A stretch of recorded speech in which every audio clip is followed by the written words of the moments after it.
जय हिंद छात्रों। आज हम संस्कृत का मंगलम पाठ लेके आए हैं जो 2023 के लिए लघुत्तरीय प्रश्न, शॉर्ट क्वेश्चन और शॉर्ट आंसर है, जो बहुत इम्पोर्टेंट है छात्रों। अगर इसे शुरू से अगर अंत तक अगर देख लिया तो एग्जाम में इस चैप्टर से ऑब्जेक्टिव और सब्जेक्टिव दोनों एक या दो क्वेश्चन जरूर बनेगा छात्रों।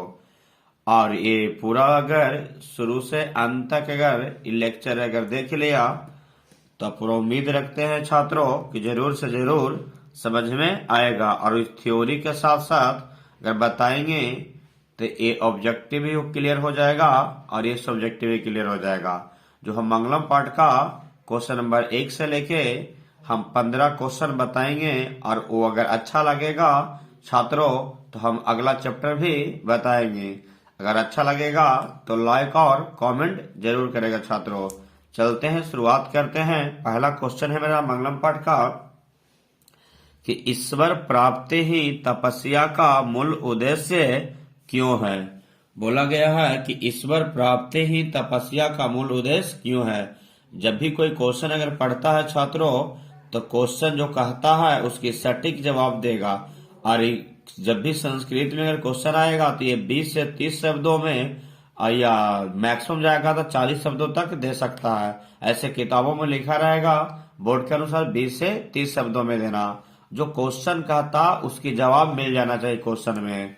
तो हमें क्या बोला कि ईश्वर प्राप्ति ही तपस्या का मूल उद्देश्य क्यों है।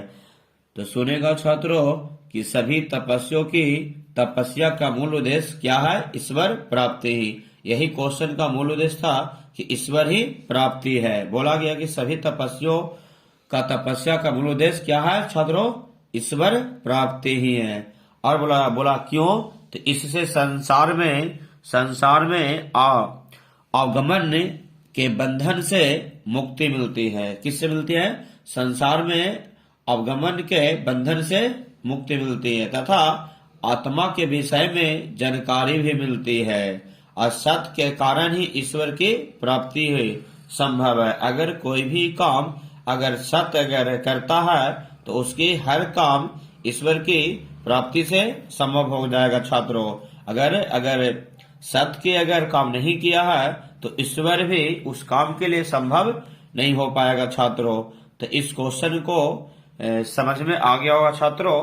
क्वेश्चन नंबर हम आते हैं दूसरा क्वेश्चन है छात्रों कि विद्वान पुरुष ब्रह्मा को किस प्रकार प्राप्त करते हैं। बोला गया जो विद्वान पुरुष होते हैं वो ब्रह्मा को किस प्रकार प्राप्त करते हैं। तो महर्षि वेदव्यास द्वारा रचित एक मुंडकोपनिषद में बताए हैं। ये मुंडकोपनिषद एक बाइबल ग्रंथ जैसा होता है छात्रों, जो महर्षि वेदव्यास द्वारा उस में बताए हैं कि जिस प्रकार नदियों अपने नाम और रूप को छोड़कर समुद्र में मिल जाती है, उसी प्रकार विद्वान पुरुष अपने व्यक्तित्व के मतलब नेचर, स्वभाव, संसारिक मोह माया छोड़कर ब्रह्मा को प्राप्त कर लेते हैं। इसका मूल भाव है कि विद्वान पुरुष में अहंकार नहीं होता है। जो विद्वान पुरुष होते हैं छात्रों उसमें अहंकार नहीं होता है। अगर जिस पुरुष में अहंकार अगर आ गया तो समझो कि भ्रष्ट हो जाएगा छात्रों। इसीलिए अपने शरीर के अंदर में अहंकार ना डालो छात्र। कहा गया कि विद्वान पुरुष में अहंकार नहीं होता है। फलस्वरूप ब्रह्मा को पार कर लेते हैं। कैसे, जब उनके में अहंकार ना पाया जाता। जब अहंकार पाया जाता तो वे ब्रह्मा को प्राप्त नहीं करते हैं।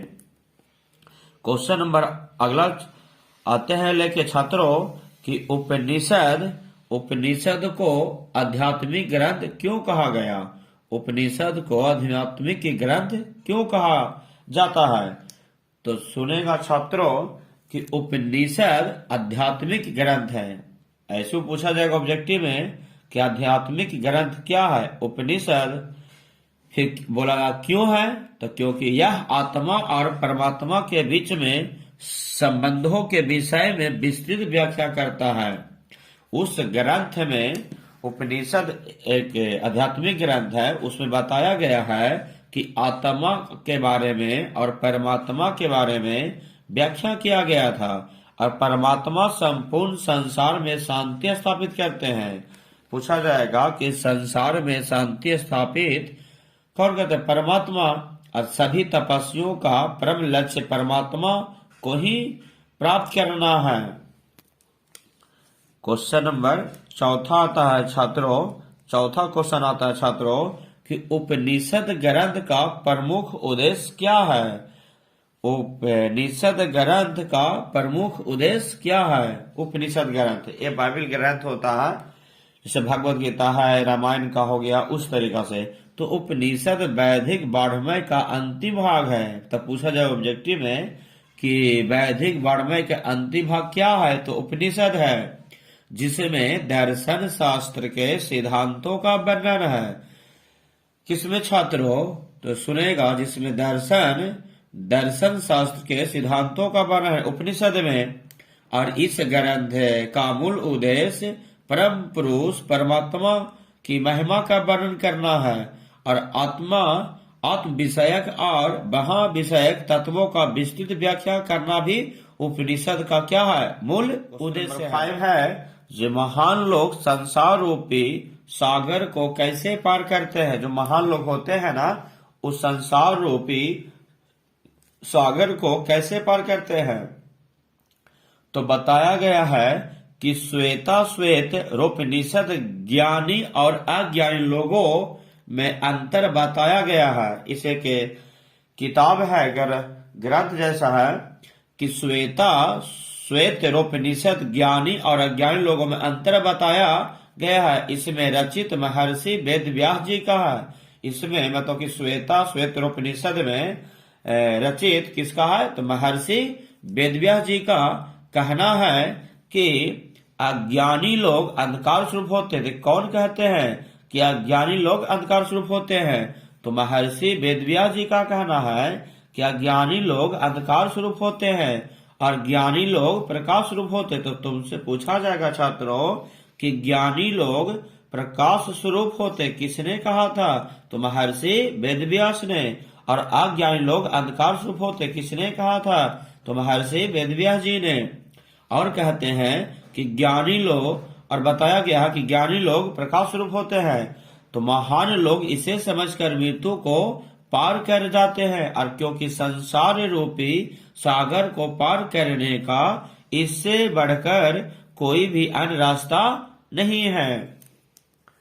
क्वेश्चन नंबर छात्रों 6 आता है कि मंगलम पाठ के आधार पर सत्य का वर्णन करें। बताओ कि उस चैप्टर में बताया गया है छात्रों कि मंगलम पाठ के आधार पर सत्य के वर्णन करना कि सत्य क्या होता है।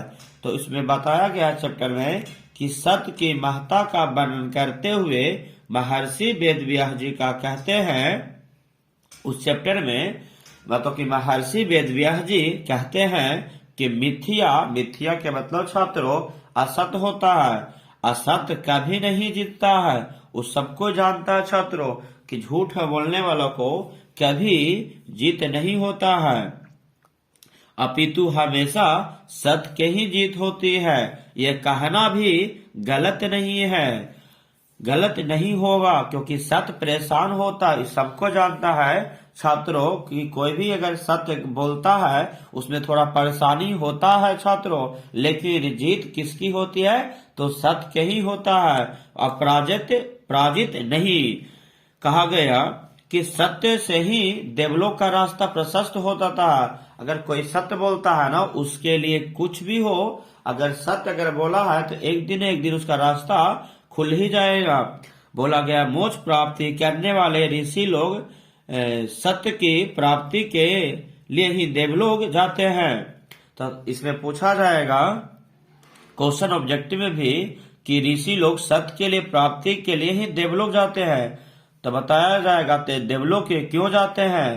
तो ऋषि लोग जाते थे और किस लिए? तो सत्य की प्राप्ति के लिए ही, क्योंकि देवलोक में सत्य का खजाना बोला गया। देवलोक किस लिए जाता है, तो बताएगा कि देवलोक में सत्य का खजाना है। इसमें ऑब्जेक्टिव भी हो जाएगा छात्रों और सब्जेक्टिव भी क्लियर हो जाएगा। क्वेश्चन नंबर आता है छात्रों सातवां नंबर छात्रों कि आत्मा के स्वरूप का वर्णन करे। आत्मा के स्वरूप का वर्णन करे। बताया गया है आत्मा के बारे में। मंगलम पाठक का चैप्टर ही है, क्वेश्चन है। तो मनुष्य के ही यह आत्मा उसके हृदय रूपी गुफा में बंद है। इससे पूछा जाएगा क्वेश्चन ऑब्जेक्टिव में कि मनुष्य की आत्मा उसके कहाँ बंद है, तो हृदय रूपी गुफा में बंद है। पूछा जाएगा ऐसे भी मनुष्य के हृदय रूपी गुफा में बंद है। तो मनुष्य की आत्मा उसके हृदय रूपी गुफा में बंद है। तो हृदय रूपी गुफा में बंद क्या है तो छात्रों, तो आत्मा। और इसका आकार एक अणु बड़ा से भी बड़ा और छोटा से भी कहा गया है कि इसका आकार एक अणु बड़ा से भी बड़ा तथा छोटा से भी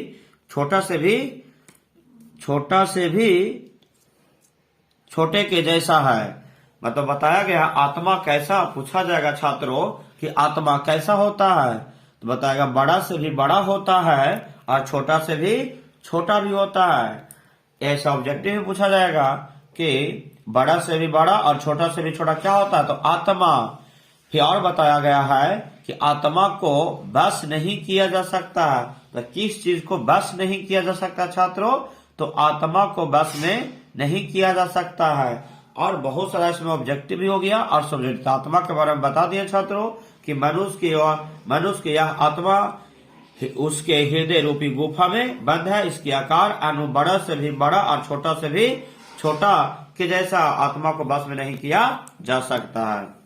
क्वेश्चन नंबर आते हैं छात्रों आठवां नंबर में छात्रों कि विद्वान पुरुष परमात्मा को पास क्यों छोड़कर जाते हैं। कहा गया कि विद्वान पुरुष है परमात्मा के पास क्या छोड़कर जाते हैं। सुनेगा छात्रों, इसमें क्वेश्चन भी ऑब्जेक्टिव भी बन जाएगा और इसका सब्जेक्टिव भी हो जाएगा। मतलब कि कहा गया है विद्वान पुरुष के बारे में कि जिस प्रकार नदियां बहती हुई नाम तथा रूप को छोड़कर समुद्र में मिल जाती है, उसी प्रकार विद्वान पुरुष अपने व्यक्तित्व संसारिक मोह माया छोड़कर परमात्मा के पास चले जाते हैं। बोलेगा क्वेश्चन इस ऑब्जेक्टिव में, ऐसा ऑब्जेक्टिव में पूछा जाएगा कि नदियां बहती हुई नाम और रूप को छोड़कर समुद्र में मिल जाती है। और विद्वान पुरुष अपने व्यक्तित्व, विद्वान पुरुष क्या क्या छोड़ के चले जाते हैं, तो व्यक्तित्व को, संसारिक को, मोह को, माया को छोड़कर परमात्मा के पास चले जाते हैं। क्वेश्चन नंबर 9 है छात्रों कि नदी और विद्वान में क्या समानता है, तो भिन्नता के बारे में बताया गया कि नदी और विद्वान में क्या क्या फर्क होता है, भिन्नता।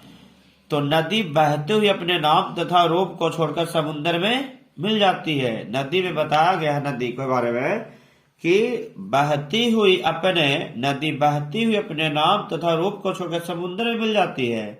अब विद्वान कहते हैं कि विद्वान पुरुष इस सांसारिक मोह माया के बंधन को छोड़कर परमात्मा में समा जाते हैं। और यही दोनों में अंतर हो गया छात्रों की नदी और विद्वान अपने अपने व्यक्तित्व की समानता है। नदी के अपना व्यक्तित्व है और विद्वान पुरुष का अपना व्यक्तित्व है। 10वां नंबर कहता है छात्रों कि आत्मा का स्वरूप कैसा है तथा यह कहाँ रहती है। मंगलम पाठ का ही क्वेश्चन है। बोला गया आत्मा का स्वरूप कैसा है और कहाँ रहती है। तब बताया गया छात्रों आंसर में कि मनुष्यों की आत्मा का स्वरूप अणु बड़ा से भी बड़ा और छोटा से भी छोटा के आकार का है। तब पूछा जाएगा आत्मा का स्वरूप कैसा है, तो बताएगा छात्रों कि बड़ा से भी बड़ा और छोटा से भी छोटा आकार का है। और बोला गया कहाँ रहती है आत्मा, तो बताएगा छात्रों यह प्राणियों के हृदय रूपी गुफा में बंद है। और इसे बस में नहीं किया जा सकता। तो पूछा जाएगा छात्रों कि किस चीज को बस में नहीं किया जा सकता, तो बताना है छात्रों आत्मा को बस में नहीं किया जा सकता है। अब आएगा छात्रों क्वेश्चन नंबर 11वां नंबर। बोला गया है कि विद्वान मृत्यु को कैसे पराजित करते हैं। विद्वान लोग होते हैं ना, वो मृत्यु को अपनी शुरू से लेकर लास्ट तक वो कैसे पराजित करते हैं, तो इस चैप्टर में बताया गया है बांग्ला पाठ के। और इस क्वेश्चन का आंसर ऑब्जेक्टिव भी और सब्जेक्टिव इसमें हो जाएगा छात्रों। मैं अज्ञानी अंधकार स्वरूप हूँ। बोला गया कि मैं, ये कौन कह रहे हैं, विद्वान है, कहते मैं अज्ञानी अंधकार स्वरूप हूँ और विद्वान स्वर्ण स्वरूप है। अज्ञानी लोग होते हैं ना जो अंधकार स्वरूप है, और विद्वान होते हैं जो स्वर्ण स्वरूप है। और ऐसा विद्वान लोग समझते थे। विद्वान लोग क्या क्या समझते थे, जो अज्ञानी लोग होते थे ना, जो अंधकार स्वरूप समझते थे, और स्वर्ण स्वरूप स्वर्ण स्वरूप समझते थे, ऐसा विद्वान लोग समझते थे। और इसी दो बातों को समझकर विद्वान लोग हैं जो मृत्यु को जीत लेते हैं, अर्थात मृत्यु को पराजित कर लेते थे। तो मेन रूप इसमें क्या हो गया पॉइंट छात्रों, अज्ञानी अंधकार स्वरूप समझकर और स्वर्ण रूप समझकर विद्वान मृत्यु को पराजित करते थे। अब आएगा छात्रों क्वेश्चन नंबर 12 में। इसमें बताया गया छात्रों कि मंगलम पाठ का वर्णन 5 वाक्यों में दे। जो मंगलम पाठ है छात्रों, उसका इंट्रोडक्शन है पूरी थ्योरी से मेन 5 वाक्यों में करे। अपना खुद से भी अगर थ्योरी को पढ़ेगा तो ऐसा नहीं कि यही उत्तर दे सकता और इसका उत्तर भी दे सकता। अपना खुद हम बनाए हैं छात्रों इस चैप्टर के अनुसार। जो अगर अच्छा लगेगा तो लाइक करेगा छात्रों। मंगलम पाठ महर्षि वेदव्यास जी कहे हैं कि मंगलम पाठ महर्षि वेदव्यास द्वारा रचित उपनिषद से लिया गया। तो बोला गया कि मंगलम पाठ किससे लिया गया, तो उपनिषद से लिया गया। किसके द्वारा, महर्षि वेदव्यास द्वारा रचित है। और इस पाठ में आत्मा के ज्ञान के विषय में बताया गया है। किस पाठ में, तो मंगलम पाठ में किस चीज के बारे में बताया गया है, तो आत्मा के ज्ञान के विषय में बताया गया है। और क्या बताया गया है मंगलम पाठ में, तो आत्मा का स्वरूप सूक्ष्म से भी सूक्ष्म, मतलब छात्रों एकदम छोटा से भी छोटा। और इसमें आत्मा के बारे में छोटा से भी छोटा और बड़ा से भी बड़ा क्या आकार का होता, ये मंगलम पाठ के चैप्टर में ही दर्शाया गया है। इसमें और बताया है कि आत्मा का स्वरूप सूक्ष्म से भी सूक्ष्म तथा बड़ा से भी बड़ा, मतलब छोटा से भी छोटा और बड़ा से भी बड़ा होता। क्या छात्रों, तो आत्मा। और बताया है कि ईश्वर की प्राप्ति सत्य के कारण ही संभव है। अगर कोई भी काम अगर करता है और सत्य से करता है छात्रों, तो वो काम क्या हो जाएगा, संभव हो जाएगा।